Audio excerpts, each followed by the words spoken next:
and stuff. And Yo Mama 7392738. Thanks for leaving that. And those of you that also do listen on iTunes, want to help the show, want to help folks find Value Town when searching for Hearthstone podcasts, go ahead and leave a 5-star review there. It's really, really nice. Really easy to do, and it helps out the show greatly. Okay, so Mekkatroque's Workshop. Let's talk about the first card by Adam A. It's called Time Warper. So this is a 2-mana non-class card. 1/6 body. It's an epic card. End of turn effects trigger twice. What are some end of turn effects? Manatide Totem. Manatide, Emperor, Ragnaros. Yeah, Emperor. Yes. The Tauren bartender dude that heals you for 1. Yeah, that dude that buffs everything +1/+1.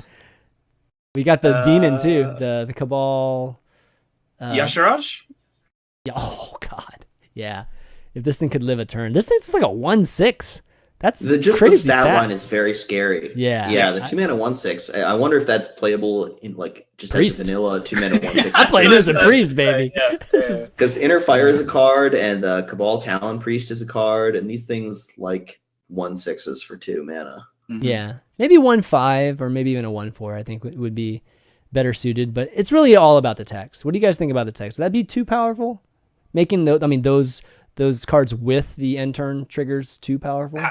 Having it on a card that only costs 2 mana, that's actually like a playable body for that mana, is that's way too powerful. Yeah, I think so too. If you want to play Emperor, your Emperor is only 2 turns late, and you get an acceptable body that goes along with it when you do play it on turn 8. This is scary. I don't like this card. Make it go away. Well, imagine it said 1/5. Imagine it were a 1/5. I think it needs to at I like least that it costs be 3 2, mana. so you can squeeze in a Ragnaros with it or an Emperor with. Oh my God, I'm not thinking of that many cards. Like, are you gonna play this in a Reno deck or something? Like, I would. I don't think it's gonna. I don't think it interacts with that many things. Is my issue. I think it interacts with about maybe 5 to 10 cards, but they're really powerful ones. Ragnaros firing twice. That's huge, man. I think 3 mana would be better. Just so you could avoid at least the rag. Maybe, the mana. I want the rag to happen. I want it to do things. I know you want them. I want it to have a weaker body and for it to do something. Sure. Yeah. Okay, I see what you mean. Okay. So I guess Shaman could play Emperor and Ragnaros and Manatides, and then you're like getting somewhere with the card. Mm-hmm. And this is just like it sounds like a bad Shaman deck though, to be honest. So I think maybe you're okay if it's a 1/5. Sure. Although maybe 1/5, that's pretty good in Shaman because of Flame Tongue. But I was just going to say they have Flame Tongue anyway. Flame Tongue, right? Like if you're playing Emperor and Ragnaros, it's probably a control deck. Yeah, it's probably a control deck if you're playing that. I guess. Yeah. Oh, you are toteming a lot in a lot of these control decks, so you could run like one or two Flame Tongues. It's an interesting effect though. I mean, even as a 1/5, like it's 6 stats plus upside for 2 mana. Like, yeah, it's still insane. It might need to be a 1/4. Yeah, I think 1/4 would be. But then I'm sad because I've never seen it play and no one cares. Yeah, then it's just bad. This is the dilemma, right? Of trying to. One stat is a lot. Yeah, but you know what? Like it doesn't have to be. But this is the kind of stuff that satisfies my greedy heart. Or like when I'm trying to do some crazy stuff, right? Like make it a 1/4. It's fine. Yeah, I mean, I do like the effect. I think the effect is cool. It's definitely in the fun bucket for sure. All right, the next one we got is a mage card, and this is by Josiah S. Actually, the next 2 are from Josiah S. And it's a 4-mana, 1/4 body. It's called Dalaran Teacher. Battlecry, summon a random minion with spell damage +1.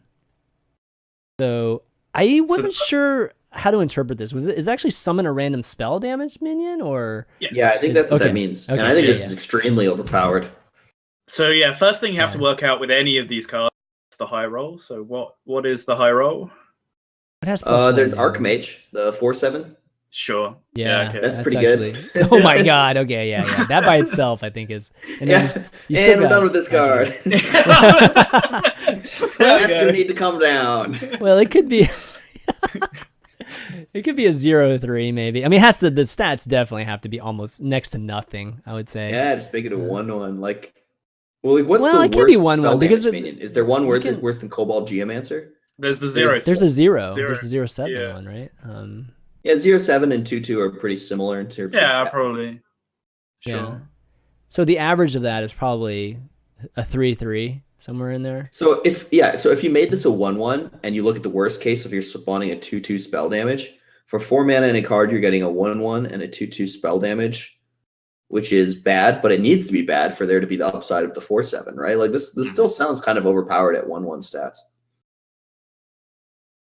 Like you can't just It'd be reasonable, I think, at 1-1. 1-4 is definitely way overpowered.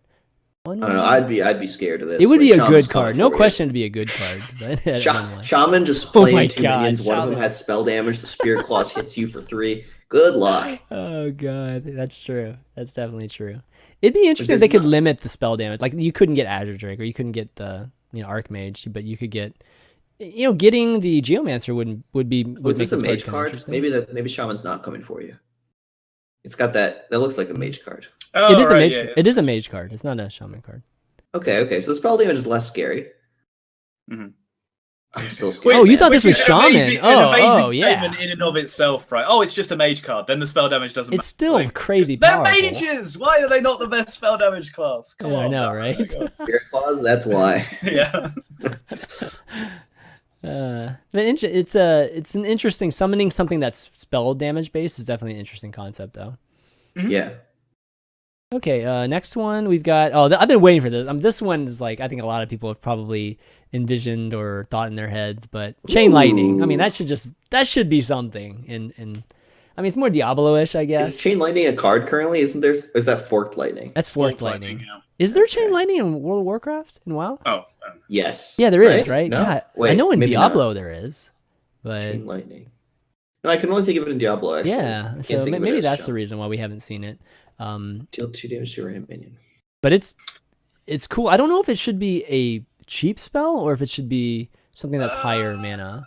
But So This looks powerful. I like a lot of things about this card. Like you can just jam it on turn 1 and shut down. I'm sure is like a thought that the person who designed this card had. Well, let's kill some Buccaneers. Yeah, you Just can kills just kill everything. Buccaneer and Patches and move on with your life. There's a decent chance that you just get like 2 mana Consecration out of this, which sounds broken, but Shaman has that already. It's called Maelstrom Portal. It is broken. It is broken. One of the big things that scares me about this is that the card Malagos exists. Oh, that's pretty funny. Yeah. it's basically a board clear, yeah. Yeah. No, I'm all for the Mally Shaman. Bring it on. Okay. I'm just scared because I think it's just pushed, right? That's like a lot of damage for 2 mana in 1 card. Yeah. This has got Lightning Storm for way less mana written all over it. Should it be more like Bouncing Blade where it only continues if it doesn't kill a minion? What do you guys think of that? That might be way too weak, right? That sounds more fair. So the way it is, it punishes small minions. The way you're suggesting it punishes large minions. Mhm. And punishing small minions is where you want to be right now. So I can see how what you're doing brings the power level way down. It's a pretty good suggestion, J-Man. I like it. Yeah.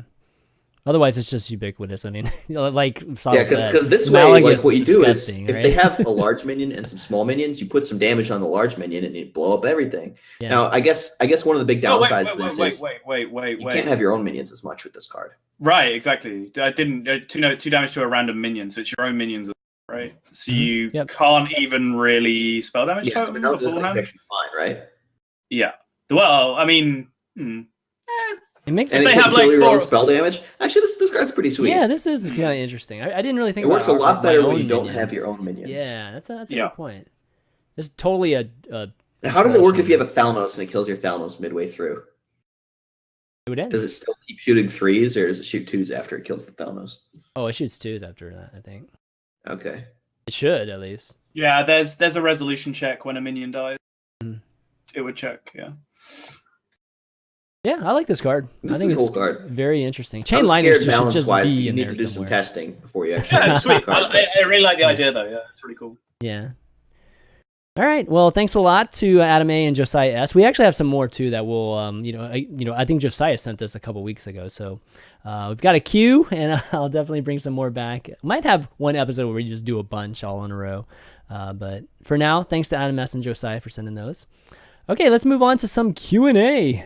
We've got 3 email questions that I figured it would be good to talk about here. Brenton writes, we currently have 2 types of card releases, expansions and adventures. I would like to see Hearthstone not limit itself to these. I think we all would. If you unlocked all the Murlocs, you got old Murkai, right? Many other card games have promos. Why not allow players to unlock cards here and there in new, interesting ways? Or if a meta is having issues, maybe release 3 to 5 cards in between expansions and adventures. What do you all think? Yay, more new cards at different times. Yes. You know it's Zalae things. That's obviously clear. Yeah, I mean, it's hard to argue a downside to giving us more stuff. The one thing that I will point out is that, like, Blizzard kind of plan these things many, many, many months in advance. So, like, they already know that, like, 2 months down the line, or 2 expansions down the line, they know what that's going to be, or, like, have a decent idea of it. So asking them then to, like, throw in a few cards. Right. I mean, I was just saying this is one of the reasons why they probably don't do it. But yeah, cards on the table. I'm with Zalae. I'd love to see more stuff. And I think, saying they can't do this because this is the way they do things is just kind of pandering to laziness to an extent. Yes. I want to see them more responsive and more reacting in real time to what's going on. Right. Yeah. I mean, the distribution planning ahead is great, but how about also you plan ahead and then you adjust when things don't go as planned. Yeah. It's a digital game. You can distribute whenever, right? You can patch the game whenever you want. So, yeah, I mean, it would be nice to be able to see that. I like the thing that he mentioned too, like unlocking Murlocs. I would love to see an achievement that lets you unlock a new card. Maybe use that kind of vessel as a way to release a card. That'd be great. I miss achievements, man. I totally miss achievements. After doing 500s, I can't do anything else. It's like, this sucks. Totally sucks. Okay, next question from Nix. I'll start by saying I love your Hearthstone podcast. Thanks so much. I had a question as to why you and your guests think that they haven't come out with a weapon that has a Thorns effect to combat aggro decks. Example card would be a 2/6 weapon that loses 1 durability every time your hero is attacked, and attacking minions take 2 damage. I'm really interested in your thoughts. Whoa. Thanks. I like the Thorn effect. I do say. I didn't really think about it in terms of a weapon. What do you guys think about that? It's interesting. It's powerful. Needs to be balanced in some way. Like that card, I don't know if that card would discourage aggro, because I think that card would need to be expensive to exist at all. And then it's kind of like a value card mid to late game, right? Like the way those numbers sounded, that's just not going to be a 2-mana card. And so it's going to come down a little bit late against aggro. Okay, yeah. 2/6 is, yeah. But the idea of Thorns on weapon, that gets me thinking flavor. I want to go back to the chain lightning. What you suggested about chain lightning makes sense the way this guy has it submitted. It deals 2 damage to random and repeat if a minion dies. That's how chain lightning works, right? Like if something dies, it chains. That's how it works in the whole Diablo whatever universe. So you can't have it repeat if a minion doesn't die. That's like not what. Yeah, it's not along the themes of it. I know what you mean. Mm-hmm. Okay. But yeah, Thorns weapon. That sounds cool. I think it at least works within maybe a parameter of where they don't have auras right now. So your weapon is kind of like your aura, your Thorn aura. So I do like that kind of ingenuity in terms of designing, maybe a card to facilitate for that instead of adding, I don't know how long it takes them to add like new stuff like an aura. But so I like what you're saying there. Yeah. They could do a lot of things with weapons if they were willing to do that. Like they could make a spell damage weapon. Like that would be a different direction to take Spirit Claws, right? Instead of having it be in the broken thing that it is now, just have some weapon that like gives you plus spell damage while it's equipped, or does some effect while it's equipped. That's pretty cool. I like that idea. Like I saw a lot of that stuff in Magic, right? You're saying auras, like Magic had like enchantments and artifacts and all these kinds of ways to like things are going on, but it's not a creature, but it's in play and constantly affecting things. You could kind of do that with weapons. That'd be cool. Yeah, I think like trinkets or accessories or whatever you want to call them would be like a cool addition to the game somewhere down the line. Just that kind of thing, like equip this, you have spell damage, then you just print counter cards, or you have like, factors on the trinkets themselves, like it lasts until you get attacked 5 times or whatever. There's kind of crap going on. Like, how about a shield? We have a weapon, right? What if some classes got shield cards they could equip? Yeah. A shield in your hand? Yeah, sure. It'd make warrior more tanky, right? That's supposed to be the intention of the class, but they just equip. What would shields instead? What would a shield do? Just make you invulnerable for that hit, that strike, I guess. It's like right now you equip a weapon, it like goes on the left of your character, right? You equip a shield, it goes on the right of your character. It's some card, and different shields do different things. Like one shield might be like, while this is equipped, damage dealt to your face is reduced by 1 or something like that. Oh, I see. So you're talking about on top. I thought you meant like replacing your left hand with a shield instead of a weapon. Okay. Got a sword and a shield, man. All right. We need dual wielding in Hearthstone, man. Dual wielding. We've needed it from the beginning Yes. When you draw that second Doom Hammer, you need somewhere to put it. Oh, God. Oh my God. Oh, that would be disgusting. Can you imagine the animation for that? It's just like that'd be so funny. All right. Next question. Pete asks, do you think that Blizzard would ever consider adding a sandbox mode? Something where you can set, starting health, mana, and deck size. If you own 2 copies of a card, you put as many copies as you want in a deck. This would allow for things like true arena or seal tournaments or any other new formats where you aren't limited to conventional deck building constraints. I want even way more robust sandbox mode than that. I want to be able to make any board state that I need at like the drop of a hat. I just want to be able to say like, there's like a 3-1 here, there's a 3-3 here, there's these cards in my hand, these cards in your hand, say go. Like not only just to like practice situations or like, you play a turn on stream or something and have no idea whether you play correctly or not. You can just rewind it and like work it all out again. And also just like test interactions. Like sometimes new cards come out and you just don't know how something's going to work. So why not just be able to set up board states at the drop of a hat? It's something that would go hand in hand with the resume from replay feature, which we obviously need as well to be able to deal with disconnects in tournaments and stuff. So I'd love to see that kind of thing happen. Yeah, that'd be fantastic to be able to set up any kind of game at any state. Replay from replay, I think, is something that every single competitive game needs. And we saw it first, I think, with StarCraft. I think StarCraft was the very first one to do it, and it was ridiculously good for practice, ridiculously good for tournaments, and it could function the same here. I would love to be able to customize, health, mana, deck. I mean, it would be so cool.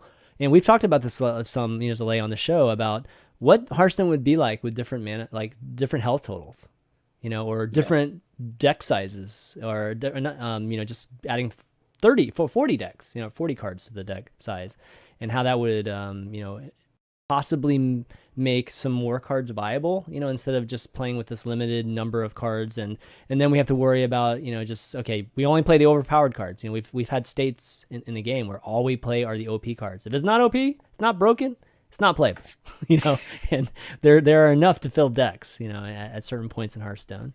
So I think that'd be cool. What do you think, Zalae? Yeah, sure. I'm down for that. Pretty simple answer there. Easy peasy, right? Totally easy. Okay, well, I think that's all the questions we had. Let me check Twitter real quick. If anybody tweeted any questions. I didn't really tell you guys I tweeted any questions, so maybe you guys have been watched in the past and maybe tweeted something. But I've got one from Twitch chat for you. Okay, yeah, go for it, man. Somebody asked, what do we think of rope queuing? And to explain that, Yes. have we talked about this before? No. Yeah, okay, good. So rope queuing is at the end of each month, the final standings for like the top 200 legend players matter for things like qualifying for the World Championship and qualifying for tournaments, and therefore like winning money and all that sort of stuff, right? So standings matter at the end of the month. And the way the ladder works at the very end of the month is a game only counts if it is finished before the point in time when there's a rollover. So, right. So like, let's say the ladder ends at midnight and you start a game at 11:58 p.m. You will not finish the game before midnight. And so the game will not affect your final standings. So this is an exploitable thing, and people game the system by queuing up at, let's say, 11:53 when the month ends at midnight. And so if they get a good hand, they try and play quickly and win the game within that 7 minutes. And if they get a bad hand, say they draw patches, then they'll sit there and rope out every single turn so that the game takes long enough until the season is finished before the game ends and the game does not count. So that's what rope queuing is. And there's the question of, how do you guys feel about this? What do you think about it? Well, first off, the people who are doing that are doing it correctly. The people who are doing that are so as professional gamers, your job is to game the system that's Yes. available to you, and any advantage you can gain that is not explicitly stated somewhere to be illegal, you should be doing. So right now, if you're not doing that, then you are handicapping yourself unnecessarily. The mere fact that that is a truth is idiotic, and Blizzard should have fixed it by now, and it's pretty unforgivable because it's such a simple fix, right? Yeah. It's just you change it so that any game started before the ladder reset counts. End. Like, just done, right? Like, I don't know. Yeah. Moving on. Yeah, for me, it's like the players should be doing it. It's allowable. Should Blizzard allow it? No, probably not. But for me, it's, I don't know. I don't think of it as that big a deal because everybody can do it. So it's right. I'm surprised to hear that from you guys. I totally agree with you. I thought this was gonna be more of a controversy because when I've discussed this with other pro players in the past, they're like, "Yeah, I think rope queuing is wrong and you shouldn't do it." And I'm like, "Look, man, it's not your job to. The rules allow it. Yeah, I'm here to win." I don't know what to tell you. It's like not a very enforceable idea that we're gonna like discourage it as a community, because a lot of times people rope queue, you'll never hear about it. You'll never know. Like one random opponent in the world knows. He doesn't tell anyone, even if he could.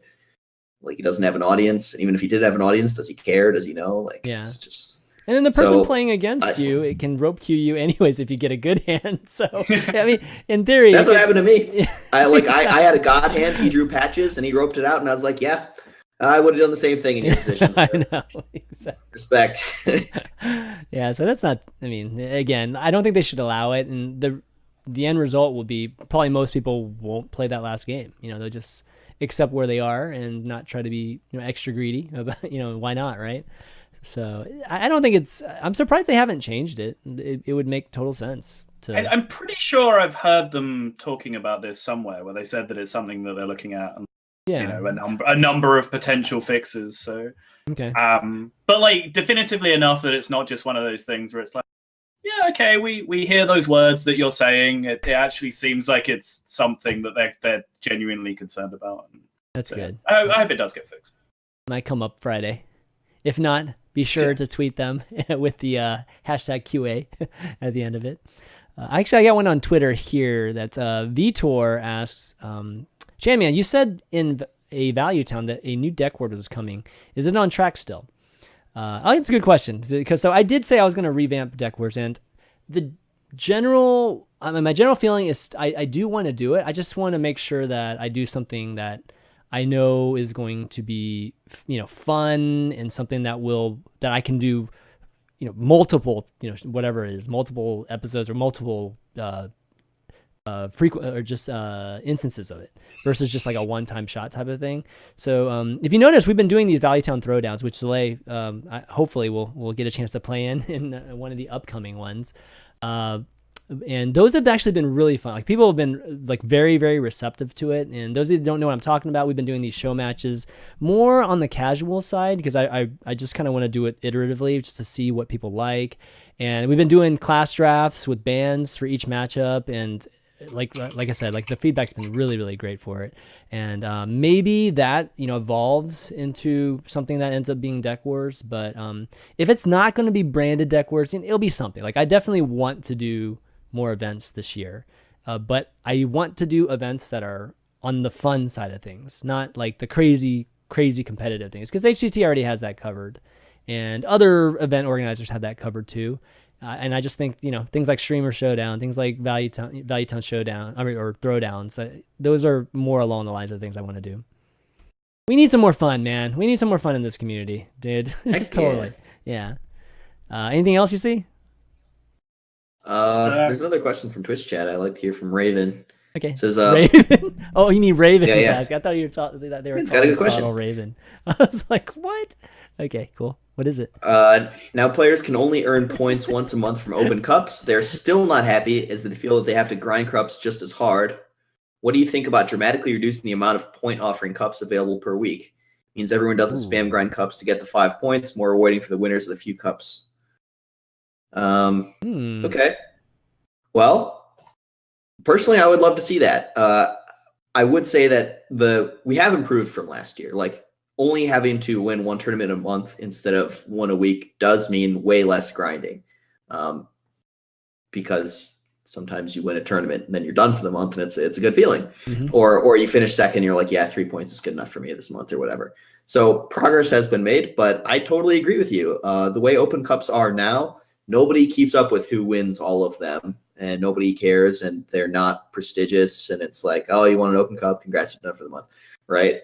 It would be really cool if there were like 2 Open Cups a week or something, and everyone knew about them, and everyone good played in them. Part of the problem with having as many Open Cups as we have is that some of the more famous players just will never play in them because it's costly in terms of time, and time is money. And you just like, how do you justify spending 20 hours a week grinding Open Cups when you're worth, $100-something an hour, or hundreds of dollars an hour? Like, you're literally just losing thousands of dollars by choosing to compete in these things. Still can stream it if you want. Well, let me talk. This is a decision I've made recently. I've Here we deliberated with the idea of streaming these Open Cups, and I've tried it, and it certainly feels like people cheat against me, and my results are worse. But even excluding that, when I'm streaming and I'm talking through my lines of play, I play worse because I'm not just focused on the game. Yep. I'm distracted. I'm talking. Just the act of verbalizing my thought process makes me think slower and dumber and more mistakes.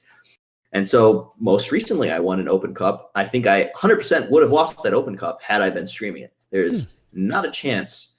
I don't think that I would have won that tournament had I been streaming. Because, actually, hold on. I have to brag about this. This was actually like the coolest tournament I've played in my life. All right, let's hear it. I've been playing tournaments for 20 years, and this was the coolest tournament I've ever won in my life for sure. So like in round 1, I'm down 0-2. If I lose this game, I'm out of the tournament. And I'm playing Aggro Shaman. He's playing Control Warrior. And he's hit about 40, and he's got Tank up, and I've got roughly nothing in my hand. So I'm like, I'm clearly not going to kill this guy. What if I try and take him to fatigue? And he just didn't seem to pick up on the fact that that's what I was doing. And played in a manner that basically allowed me to just kind of outvalue him. I shot all my burn at his minions, and I wound up with some flame tongues on the board at the end, and I was able to grind out the Control Warrior and fatigue. Wow. So that was instance one where it would have been very easy to just give up on that tournament and just lose round 1, 0-3, but I didn't. And then later on in the top 8, I was down 0-2 again, and I was playing Rogue against a Reno Lock, and I had no chance to win this game at all, much like that other game I was telling you about. I was down 0-2, had to win. Had zero chance to win. Like I had like nothing going on in my hand. I didn't have enough resources in my deck to burn him out if I drew a gadget and everything went perfectly. I just did not have enough damage in my deck to kill him. I just used too much stuff. And I honestly couldn't figure out what the heck my outs were. But then the turn before he killed me, he played a Jiraxis for some reason. And then I drew a Swashbuckler. Oh. and then I got sacked on that Swashbuckler. Wow. And so I won that game, and then I won the match, and then I won the tournament. There was just multiple spots that tournament where I was just never ever going to win. But by not conceding and staying in it somehow. For the win. So yeah, like if I were streaming, like I would have just been frustrated and given up in the first round instead of fatiguing that guy probably, or like I would have conceded at some point in that other game, or I would have made some mistake somewhere that would have cost me the tournament for sure. That was actually legitimately a cool story. Well done. Yeah. Enjoyed it. Was a cool experience. Yeah, that was dope. I mean, the Open Cups definitely do have a problem. I agree, like 100% with everything Zalae said. I think notably last year when we got to last call and everyone there had like a championship performance or they had insane ladder stats, and then Sintalol rocked up and we saw his pie chart that was like 70% of his points came from Open Cups. The community perception of that was that this guy didn't deserve to be there and he wasn't as good as the other players. And if that's the community perception of your Open Cups, which are one of your primary tools that you're using to qualify people for your World Championship, then something is poisonous and wrong and you need to fix that, right? Mm-hmm. And I think a big part of the problem is that there is just too many of them, like Zalae said, and there's no prestige to them. So, yeah, I'm down. Let's just run 1 or 2 a week. Let's get them prize pools. Let's stream them. Let's actually like get Blizzard's backing behind them. Let's get them some promotion. Let's make sure the good players want to enter them and they hold some prestige. Mm-hmm. And yeah, I mean, it fixes a lot of problems beyond just, players not wanting to grind, because If you come to me with an argument of like, oh, I don't want to grind this much, well, no, like, fuck you, play the game. This is your job. But it solves it solves dramatic amounts of problems beyond just that, to the point where like, yeah, cool, this is a good idea. Let's do it. Mm-hmm. Well said. Well said. Actually, Tim Clark from PC Gamer has a question from Twitter too. He says, please talk likely pre-standard 2 nerfs. What is he talking about? Just like what's going to be nerfed? Like before? Yeah, like the nerf set that will happen, like at the same time, equivalent of the force of nature, etc. Yeah, at the same time. Okay. Yeah. I don't know. What would you guys nerf? As your Drake. That's what I was gonna say. That's what I was gonna say. Anything else I would nerf? I mean, small-time Buccaneer is a problem, right? That card is a serious issue. I think like Drake is by no means overpowered. It's just way too ubiquitous. Like no other 5-drop just gets a look in the game ever, which you could solve by just printing a bunch of cool 5-drops. That would work. There are 5-drops though, guys, in the classes. That was awesome. Yeah, Belcher Healbot, sure. Let's go. that was so much better than all Azure Drakes and Rhinos. Yeah, it was. Yeah. I would say, I mean, I think Buccaneer, again, I wish it would just existed separate from Patches, and Patches is separate than Buccaneer, but unfortunately they don't. I was talking to Sato about it. Maybe swapping Buccaneer's stats might be a little bit better. You get a little bit more damage, obviously, but you get hit easier to remove though. So maybe it's a 2-1 instead of a 1-2. I don't know. Or is it a 1-1? Could it just be a 1-1? Like, you're still gonna get that 3 damage in, but it's easier to remove. I think making small time Buccaneer a 1-1 would be a change I would make to the game right now if I could. Yeah, I think people might not choose Pirates every single time if that were the case. Less patches, yay! Yeah. Outside of that, is there anything that's just? I mean, Maelstrom I think you think Maelstrom Portal's broken? I think a Maelstrom Portal has to remain the same though, because they're going to be losing Trog and Totem Golem. They'll get new things. I don't care. Yeah. But you don't know that. Like maybe they don't get new things. And I'm really okay with Shaman sucking for a while. I'm so done with that class. God, it really ruins my ladder experience right now. Every time I play the ladder, I'm either playing Shaman and bored of it, or I'm not playing Shaman and feel guilty that I'm not playing Shaman because Shaman's clearly better. Dude, I'm being kind. I'm letting them keep 50% of Spirit Maelstrom Portal. So nice. I didn't say nerf both of them. One of them has to go. Okay. Those cards are dumb. Okay. All right. Fair enough. I'm trying to think if there's any other cards that are really broken right now. I mean, if there's any issue, it's just that there's some cards that are too common. Mm-hmm. That's the real problem. Like I don't think there's. Small-time Buccaneer is just the perfect villain. Just let's get that guy. Let's get him. I'd say go after Patches, but it's really hard to change the numbers on that card in any way. So Buccaneer. Make him a 0-1. just do no damage. It's like Patches 10 mana 1/1. Like get in my deck. Let's go. Oh, 10 mana 1/1. Oh my god, that'd be hilarious. Yeah.